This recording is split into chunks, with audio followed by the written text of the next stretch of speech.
Game Up, they make a thirst-quenching adult beverage with a special blend of electrolytes. Comes in 4 great flavors: fruit punch, orange, lemon, lime, and grape. That's right. It's only 110 calories. It's low carb, so enjoy yourself some Game Up. I didn't realize how good this card is. PFL, Brace for Impact, Battle of the Giants. Francis Ngannou and, oh God, what's this guy?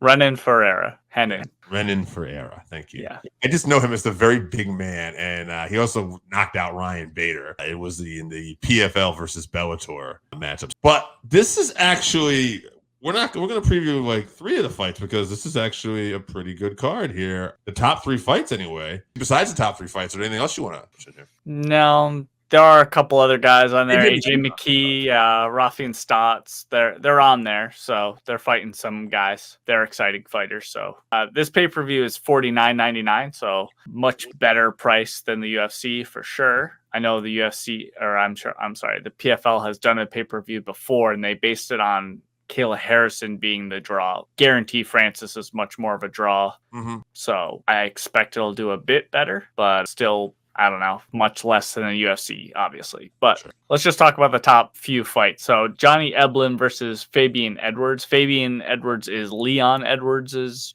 younger brother, I believe. Yeah. They fought before in 2023. Johnny TKO'd him, I think, ground and pound in like round 3. So I'm looking for that again. I think Eblen gets a round 2 TKO this time, probably similar, gets him down and TKOs him. Honestly think Johnny Eblen might be the best welterweight in the world. We saw him live at Mohegan Sun, if you remember, when he won the belt. Gegard Mousasi. Yeah, he beat Mousasi, yeah. And beat the brakes off Mousasi for 5 rounds. We really, really dominated him, yeah. So I'd love to see him in the UFC if they can sort that out at some point, but I'm picking him for sure. Yeah, he's 15-0. And Edwards is 13-3. I don't see that's. Yeah, I'd be shocked if Edwards pulls this off. No offense to him. Johnny Eblen is definitely, I mean, to do what he did to Mousasi and he continues to win and, only 15 fights in his career. I hope this guy eventually we do see in the UFC. So. Yeah, his wrestling is tremendous. So it might be nice to see him against some of those big Russian welterweights. Or middleweights. Move on to the next fight. Old stalwart women's pioneer Cyborg is fighting Larissa Pacquiao, who has beaten Kayla Harrison by decision. Yeah, she's also lost to her at lightweight. Yeah, she's lost to her at least twice. Yeah, and she had a couple losses early in her career too, to Terrain Duranamine and Jessica Andrade. So both in the UFC. So Jessica Andrade has fought at strawweight, though, and this lady fights at lightweight. That just shows how great Jessica Andrade is. Shout out to her. That's an amazing. Yeah. Oh, she's on a tear. She was 13-4, and now she's 23. So she's on a 10-fight win streak, including that victory over Kayla Harrison. I mean, she's crushing cans in the PFL. Yeah, this is Chris Cyborg, though. Yeah, so, 39-year-old Chris Cyborg, but I'm with you. I'm going to go Cyborg. I don't care. Cyborg, 27-2-1. I'm looking. She just TKO'd Kat Zingano. I mean, no one really has touched Cyborg. Amanda Nunes knocked her out in a dog fight, right? Right. But that fight was crazy. And that was when Amanda was at the height of being Amanda, too. Right. She had a no contest. I think that was overturned early in her career. I think that was a failed drug test. And she lost her first ever fight. Other than that, no one stopped Cyborg. So until I really see it done, other than Nunes, I'm going to go with Cyborg. Yeah, I'm going with Cyborg too. Yeah, TKO. I'll say round 2 because Larissa has shown to be durable and tough. So I'd say she finds a way to get out of the first round. Maybe she even goes to round 3. I'll give her this. If she can push the distance and keep going, maybe it gets to be an interesting fight. I'll go round 3, though, Cyborg TKO. I'm going to go with Cyborg with your original KO round 2. I think she knocks her out pretty easily. PFL, I don't know what their testing is, but Cyborg with, maybe some extra stuff running through her bloodstream. I don't care if she's 39. She's incredibly dominant. So going to pick her, but let's talk about this main event. Francis Ngannou returns from boxing back to make his PFL debut in MMA against Renan Ferreira, giant 6'9", I believe, or 6'10", Renan Ferreira.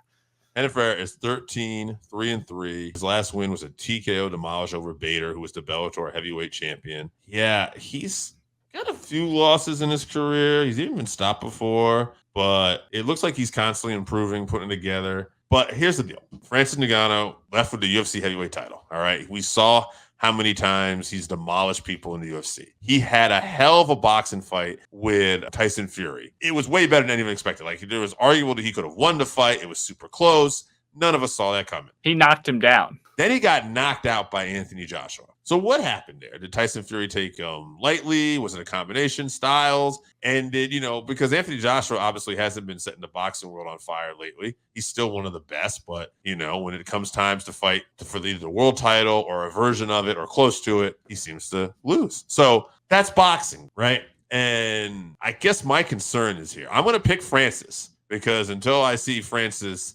lose, he's still the Francis of old to me in MMA. But he hasn't had an MMA fight in a couple years now. And there's this weird curse sometimes when UFC fighters go to the PFL and stuff just happens. And this guy, he might not on record look like he belongs there with Francis, but physically and stylistically, he's not going to be intimidated. He matches up well. And I just think there's a possibility that, especially coming off that Joshua knockout and is inactive, we might see an upset here. I'm not going to pick it. So I'll go with Francis, and I'll go with Francis round 2 TKO. But don't be surprised if something crazy happens. Ferreira has a knockout. I think he TKO'd Verdum. I think it ended up getting overturned because of, maybe some I think, if I remember correctly, I didn't watch this fight, but I was told about it. He was in a triangle, or he was in some sort of choke, and it looked like he tapped, and then he went back to punching, and he ended up knocking Verdum out after. You're spot on. I'm reading. Yeah, okay. So, and then he ended up knocking him out, so there was some controversy about that, and it got overturned. I know he's had some overturns, drug issues. If Francis is on any sort of sauce going into this, I don't know anyone in the world that can beat a sauced up Francis. So it really doesn't matter about Henan's skills. He has, I think, a 3-inch reach advantage over Ngannou. That might be the only thing that slows Ngannou down from just running across the cage and knocking him out. And also maybe Francis wants to get a little bit of a feeling getting back into the cage, having not been in there in a while. And obviously, I don't think he's ever been knocked out cold like he was in that fight with AJ. So that might play some mind game stuff with him. Obviously, very emotional because of the tragic passing of his son coming back. So there's a lot of variables. But I think Francis has this admirable, like, bulletproof mentality. And I think all of those things, all that adversity really works in his favor. I think he turns that into fire. And I think that is all bad news for Ferreira. I think you see a round 1 brutal knockout for Francis. And I'm excited to see that, hopefully. And I'm excited to see what he does next. Hopefully, if there is a God, we'll see Francis come back to the UFC in some capacity or cross promotion or something to fight a John Jones. A Jones, or whoever the heavyweight champion would be at that time. I really think Francis is only coming for John Jones. I don't think anyone else would be able to draw that. So, I mean, in an ideal world, Stipe beats Jones and we never see or hear from him ever again. And then he ends up in jail or something where he belongs. Barring that, I would love to see Ngannou and Jones. I'd pay $100 pay-per-view for that. You want to see John get knocked out? You think I do so bad. Yeah, I want to see that overeem, toe curling, neck breaking, backflip, Street Fighter KO. Yeah, you're right. You're probably right, though. He probably wouldn't come back for anybody but a John Jones fight, because if he has to cross promote with the UFC, especially because that is the only thing that's going to draw enough for the UFC and Dana to agree to some sort of cross promotion. Right. At this point, I'm not saying, Aspinall can't become so big that, he could rival that or something, but at this point, I mean, and then Francis is also pretty long in the tooth. So if that was going to come, it needs to come soon. Yeah. I could see Dana and them pulling that, though. Tom beats John Jones and is on fire and everything, and Francis wins a fight looking a little sluggish. Yeah, now we'll cross promote. Yeah, exactly. Yeah, Francis might take it. He might take the he's like, all right, I'll take the money. Yeah. So, who knows? If you haven't tried Game Up, then you are missing out. Imagine your favorite seltzer and your favorite sports drink had a baby, but it's way better than that. Each can is 110 calories, low carb, 4.9 ABV. It's a nice light drink that is not light on flavor. Game Up comes in fruit punch, orange, lemon, lime, and grape. Pick it up at drinkgameup.com or at your nearest liquor store.